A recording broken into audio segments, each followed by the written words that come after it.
Ante todo, yo quiero felicitar a los colegas Arecio, Michel y Chan por estarnos acompañando aquí, igual que a los maestros de ceremonia. Lleno completo, este es el auditorio más grande del Colegio de Abogados. Para muchos estudiantes, esta es la primera vez que están aquí en este colegio. Esta es su casa, en nombre de la presidenta Marixa y de la Junta Directiva, igual que de la directiva de la Comisión de Derecho Ambiental. Queremos invitarlos a que se acerquen siempre más al colegio.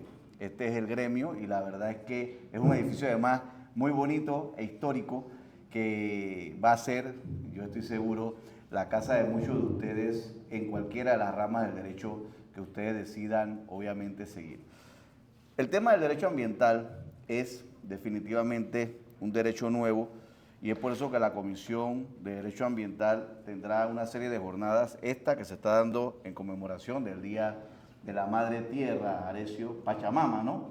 La Pachamama, sí, es la primera de varias actividades del 2025 y tendremos otra serie de actividades en mayo y en junio, donde en junio se celebra también el Día del Medio Ambiente Mundial, producto de la Conferencia de Estocolmo en el 72. Y me toca a mí, luego de la excelente ponencia de Arecio y previo a las que yo soy claro en esto, de las experticias que va a tener Michel, que va a tener Chan, que son dos maestros también en el derecho ambiental, hablar de un tema novedoso y polémico, maestro Santander Tristán. Qué gusto que usted esté aquí con nosotros.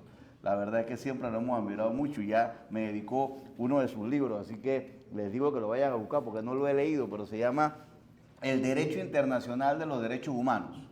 Y es que casualmente el derecho a un medio ambiente, ¿sí?, sano y sin contaminación fue decretado en el 2022 como un derecho humano por las Naciones Unidas. Pero ¿saben qué? Casi textualmente lo que dice esa resolución de las Naciones Unidas lo dice la Constitución de Panamá desde 1972 en su capítulo sobre el régimen ecológico.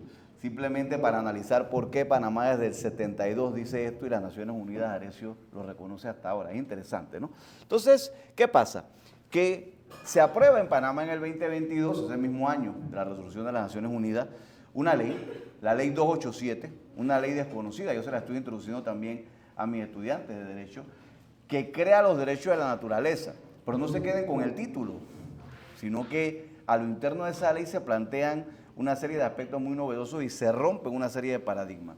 Dentro de mi tesis doctoral, hoy tuvimos la gracia, se apagó la computadora ya, la gracia de entrevistar, o la suerte de entrevistar, a uno de los doctores de la Universidad Castilla-La Mancha, el doctor Gaspar Martín, y él, voy a brindar ese video, si no hoy en la noche mañana, comienza a hablar ya del caso de Panamá, ustedes lo escucharán, como un caso de estudio que él plantea, no por mi tesis doctoral, sino porque él está estudiando la materia, que va a ser el ejemplo para muchas otras latitudes o países del mundo. Entonces, este tema que verán ahorita y que estarán viendo aquí en la filmina, esto igual lo vamos a subir también en YouTube, todas nuestras intervenciones, está planteado en una investigación preliminar que yo hice y sustenté en España, con la Universidad Castilla-La Mancha, en la sede de Toledo, y que obviamente también está basado en un análisis de la ley panameña, que ya les he dicho, la 287, en donde se plantea que la naturaleza ya es un sujeto de derecho, es decir, se le da personería jurídica a la naturaleza, y eso no lo saben todavía los jueces, pero además se hace un acercamiento a qué cosa, al daño ecológico puro, que hay que explicar qué es el daño ecológico puro, y en este caso yo planteaba como ejemplo el caso de la mina de cobre, que pues es un tema que está latente en la palestra pública, y se da un paso más allá hacia el entendimiento de una teoría que yo tengo. Obviamente tenemos que ir teorizando cuando estamos en la investigación, ¿sí o no, maestro Arecio? Usted que está en el Centro de Investigación Jurídica. Yo estoy planteando que el mundo ya se asoma en ese tema de los derechos humanos, que es un concepto antropocéntrico, está pasando al concepto ecocéntrico y ya estamos a las puertas de los derechos suprahumanos. Eso se lo dejo hasta allí, porque eso es, mi estimado maestro Santander, un tema ya de estudio, porque ya no es solo derechos humanos desde el punto de vista del ser humano que tiene derechos, sino derechos suprahumanos, es decir, por encima de los seres humanos, donde obviamente también los seres humanos somos parte desde el punto de vista ecocéntrico, pero solo somos parte y no el centro motor del desarrollo del derecho. Entonces, obviamente, mi tesis doctoral, que es la legitimación activa para demandar y representar a la naturaleza ante los tribunales y entidades administrativas por daño ecológico puro en Panamá, y que es el análisis de la ley 287 y de la mina de cobre, nos lleva a varios elementos Primero entender qué es esto de los derechos de la naturaleza. Eso está consagrado ya en el mundo, pero vamos a hablar de Panamá. Es lo referente a la ley 287 del 2022, que establece un marco legal. Fíjense ustedes, hablaba yo con el profesor Gaspar hoy en la mañana. Es que Luis, me decía él, no hay necesariamente una ley en ninguna parte del mundo que haya desarrollado los derechos de la naturaleza y creado a la naturaleza como una persona jurídica. Sí existen constituciones, claro que sí, como Ecuador, algunas de Colombia, algunos otros temas que aparecen en Chile, que ya tiene tribunales ambientales. Chan es uno de los grandes, fue parte de la comisión codificadora, Mitchell también estuvo trabajando allí. Chan insistió mucho desde el año 2016, 2017 en crear la jurisdicción ambiental y el país, claro, viene una especie de reticencia inicial, pero poco a poco creo que eso se logrará. Entonces, decía el profesor Gaspar, Panamá está haciendo caso de estudio, esto es muy reciente, del 22 acá, si acaso han pasado 2 años desde que esta ley se aprobó y que la conozcan muy poco. Entonces, esa ley 287 reconoce los derechos de la naturaleza y, como dice ahí, establece las obligaciones del Estado. ¿Para qué cosa? Para cumplir con estos derechos, ¿sí? Y obviamente proteger los ecosistemas de las futuras y actuales generaciones. Pero no se queda allí, sino que al intentar plantear, y de hecho lo plasma, que la naturaleza es un sujeto de derecho, entonces lo crea como un ente con capacidad de ¿qué? Vamos a hablar en estricto derecho, de ser titular de derechos y obligaciones. Así lo dice la ley, no lo estoy inventando yo. Entonces, al reconocer la naturaleza como sujeto de derecho, se le otorgan las herramientas legales para su defensa y protección. Esto ya es obviamente un tema y en el articulado dice el artículo 1, pues, acuérdense que se dice en materia de derecho legislativo que el espíritu de la ley está consagrado en su artículo 1. Hablábamos hace un instante de algunos temas que están también en una investigación mía donde yo planteo, profesor Tristán, que el Código de Recursos Minerales, y eso no se sabía, espero publicar además del libro que mencionó el compañero, esa investigación jurídica como un libro también este año, pero a veces no es fácil terminar de darle cuerpo a las publicaciones, que resulta ser que el Código de Recursos Minerales está derogado tácitamente por la Constitución del 72. Y bueno, eso lo veremos en el libro y tendrá sus detractores y sus defensores, pero lo cierto es que el artículo 1, como en ese código, por eso digo que está derogado, el espíritu del usufructo está planteado en los primeros artículos, y la Constitución del 46 sostenía la creación del usufructo minero, pero la del 72 lo deroga, al tener su Código de Recursos Minerales del año 63, es decir, hecho bajo la Constitución del 46, al cambiar los aspectos en la Constitución del 72, esa ley quedaba derogada. Por eso es un tema. El artículo 1 de la ley 287, como ustedes pueden leer ahí, plantea que tiene por objeto reconocer a la naturaleza como sujeto de derecho, así como las obligaciones, y cito, que tiene el Estado y todas las personas, ya sean naturales o jurídicas, así lo dice, para garantizar el respeto y protección de esos derechos. Pero además el Estado deberá garantizar a través de su ordenamiento jurídico la restauración de los daños causados. Sí, el que contamina paga y repara, uno de los principios del derecho ambiental. Y además promoverá la participación y responsabilidad ciudadana y empresarial en esta materia, así como el acceso a la información y la justicia ambiental. Pongo yo abajo Escazú, el acuerdo de Escazú, que va a ser herramienta fundamental, y lo está haciendo ya, como mencionaba Arecio, para todos los futuros abogados por el tema del control de la convencionalidad. La Corte sustenta Escazú en el fallo minero, casualmente del 2023. Entonces, ese reconocimiento legal de la naturaleza es un avance significativo en materia ambiental en Panamá y permite que los daños ecológicos sean demandados. Antes no se permitía, porque si vamos a hablar en estricto derecho civil, que ya nos abordará el tema, el gran dilema y el gran problema con el tema de los daños ecológicos, y más con los daños ecológicos puros, a eso me refiero, es que usted en la teoría estricta y pura del daño debe demostrar que sufrió un daño, obviamente directamente usted, o que ha sufrido un perjuicio económico. Y el problema con los daños ecológicos puros es que no se refieren a un daño que sufre un ser humano producto de una contaminación ambiental, sino que el daño ecológico puro, como veremos más adelante, lo sufre la naturaleza. Entonces, este tema del reconocimiento legal va rompiendo esos paradigmas porque el artículo 5 de esa ley va planteando que toda persona natural o jurídica, individualmente o en asociación legal, miren ustedes, tiene legitimación activa. Apunten ese término. ¿Qué es legitimación activa? Ese es el gran problema. quién es legítimo para demandar, el que sufre el daño. Y ese era el gran problema.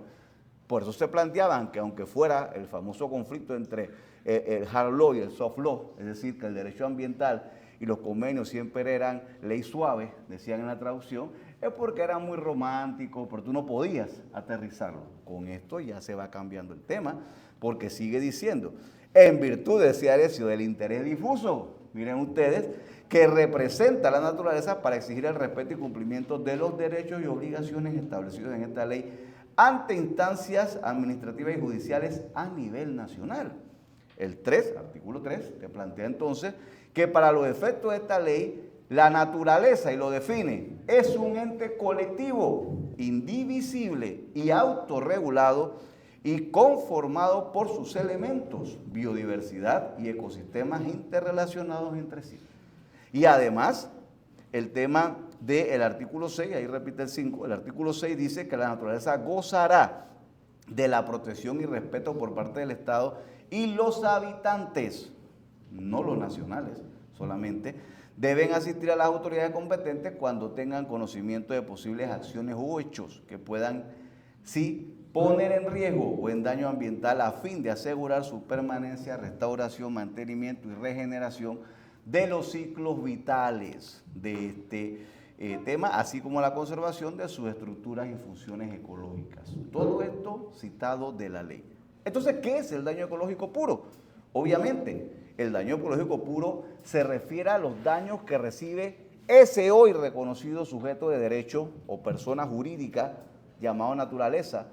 Por ejemplo, cuando usted por su acción extingue totalmente un componente de la naturaleza, extingue una especie, o usted causa, por ejemplo, un daño terrible en una cuenca hidrográfica, o usted de alguna manera deteriora de una forma irreversible un componente de la naturaleza o el cambio climático.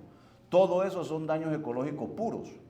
Y esa definición que se plantea de daño ecológico puro es lo que va marcando el hecho de cómo usted puede poner de una u otra forma en la palestra judicial a que se pueda demandar en nombre de la naturaleza, y por eso es que la ley dice que quedan legitimados las personas naturales y jurídicas. A partir de la aprobación de esta ley, aunque lo sepa y lo aplique o no todavía los tribunales de justicia, debe ser aceptada una demanda que pueda alguien entablar, miren ustedes, en representación de la naturaleza, como si usted tuviera interponer una demanda en nombre de una persona natural o de una sociedad anónima. Estas cosas obviamente van a requerir que venga un pronunciamiento jurisprudencial poco a poco. Esto requiere un desarrollo, por supuesto, normativo y jurisprudencial. Pero decía el profesor Pascual hoy en la mañana que esto ya es un gran avance.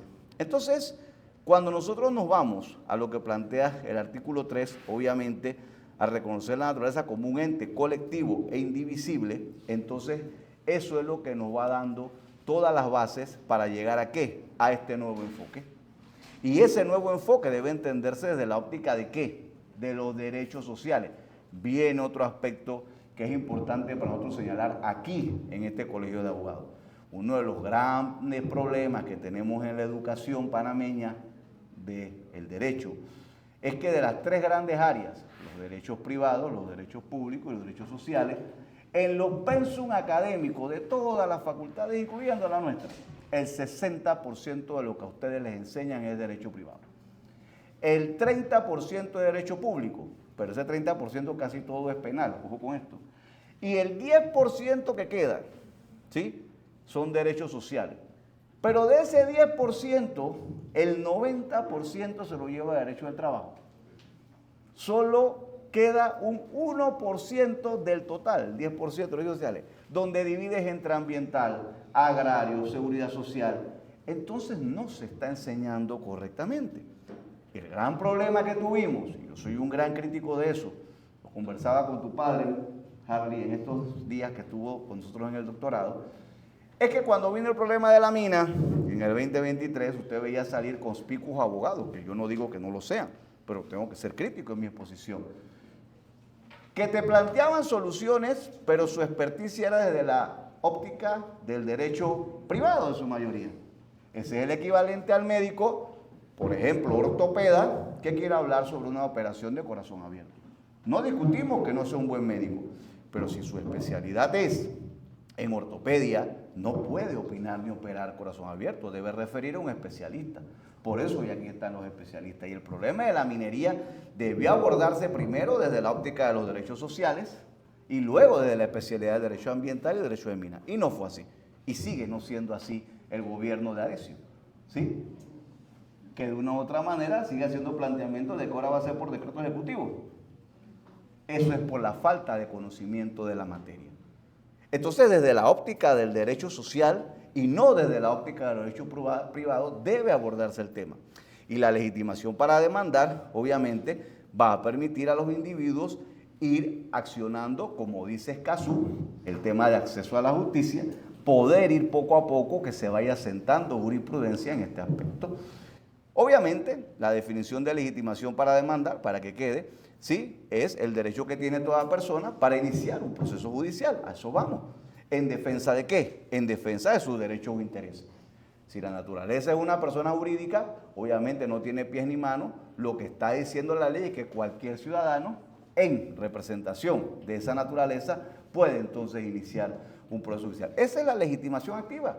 Y por eso quedó plasmado de esa manera en la ley, y por eso es que el doctor Pascual dice que lo que está ocurriendo en Panamá es un ejemplo a seguir, por lo menos un paso necesario que quizás vaya a ser poco a poco replicado en otras latitudes. Entonces sí, cualquier persona natural y jurídica, por lo menos en torno al marco de la legislación panameña, no estoy hablando de otras latitudes, ya puede hacerlo porque la ley está vigente. Esté o no esté reglamentada, no es cierto, yo se los digo, ustedes saben que yo fui diputado, eso no es cierto.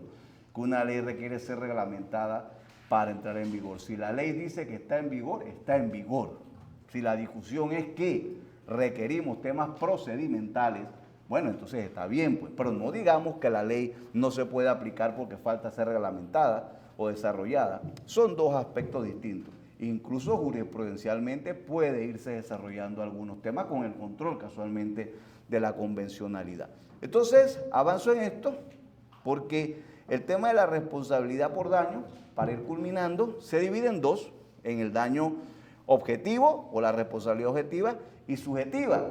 Es importante entender esto porque dentro del daño ecológico puro esto es fundamental. La responsabilidad objetiva no requiere prueba de culpa, sino que se basa en ¿qué? En el daño causado. En el contexto ambiental implica que el causante del daño ecológico es responsable sin importar su intención y negligencia. Esa es la responsabilidad objetiva. Y esto es fundamental. Y esto es lo que va a ocurrir en el tema de la aplicación de esta ley en el derecho. Este tipo de responsabilidad se fundamenta en 4 principios, ahí están plasmados. El daño, la relación causal, la actividad riesgosa y el interés protegido. Entonces, en común en normativas ambientales que buscan proteger la biodiversidad y los ecosistemas. En cuanto a la responsabilidad subjetiva, que es otra cosa, la responsabilidad subjetiva se basa en la culpa o negligencia del causante del daño. En contraste con la responsabilidad objetiva, requiere demostrar que hubo mala fe, imprudencia o error que llevó la causa de daño ecológico. ¿Ven la diferencia? Nos encontramos para los efectos de los derechos de la naturaleza en la primera, en la objetiva. Esto también va a ser todo un tema de debate, ¿me explico? Porque, insisto, caminante haces camino al andar.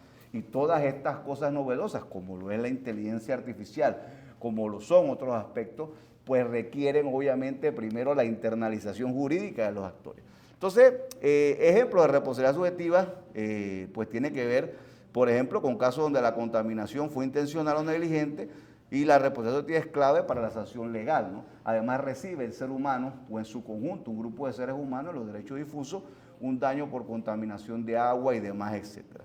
Entonces, la reparación por daño ecológico puro implica una serie de enfoques que busca restaurar. Y aquí yo planteo unos 6 elementos que son fundamentales, porque al usted, y esto es teorización, buscar cómo, obviamente, reparar, porque ahí viene el tema, cómo cuantificas, si desde el punto de vista civil, por eso es que puede entrar el tema de la nueva jurisdicción ambiental. Si se mantiene en el punto de vista civilista, básicamente todo tienes que cuantificarlo. ¿Cuánto es el daño causado? ¿Qué vale? En una demanda tienes que cuantificar, porque si no te fallan en abstracto. Tú tienes que decir, es que el daño que se me ha causado y probarlo es $1 millón. Es un ejemplo.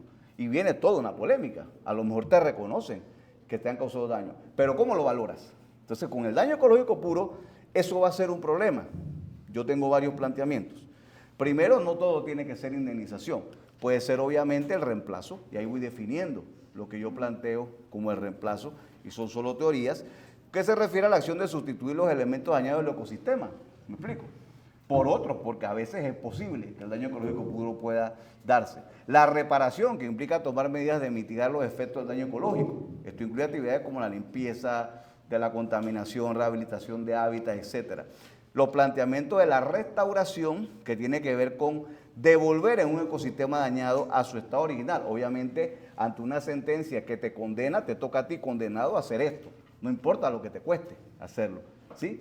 El tema también de la transmutación, que es otro tema novedoso, es decir, cambiar la naturaleza del daño ecológico a fin de que no cause un impacto negativo en el ecosistema. El método puede incluir la modificación de prácticas industriales para reducir la huella ambiental. La transposición, otro término novedoso, que se refiere a modificar elementos de la naturaleza. Por ejemplo, la mina, el que esté pensando que tú le puedes poner un corcho o puedes reconstruir la montaña, eso es iluso. A lo mejor lo transformarás en un lago, por decir algo, ¿sí? Entonces, la transmutación requiere que ante un daño que se te reconozca, pudiera ser que tratar de plantear que se restaure a su estado original sea humanamente imposible.